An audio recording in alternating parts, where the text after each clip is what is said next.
Mango lassi, গন্ধরাজ লেবুর লস্যি। আমি আজকে দুই ধরনের লস্যি বানিয়ে আপনাদের দেখাবো, আম লস্যি এবং গন্ধরাজ লেবুর লস্যি। প্রথমে একটা পাকা আমটি আমি ভালো করে ধুয়ে নেব এবং ছুরির সাহায্যে আমগুলো ছোট করে কেটে নেব।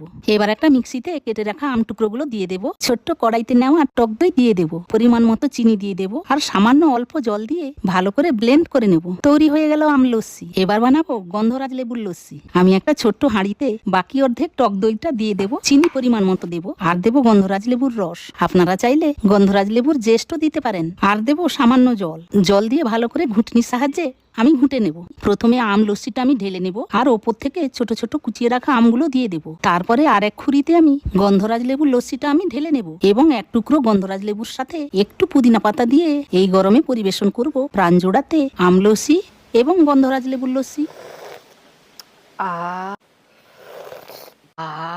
দারুন।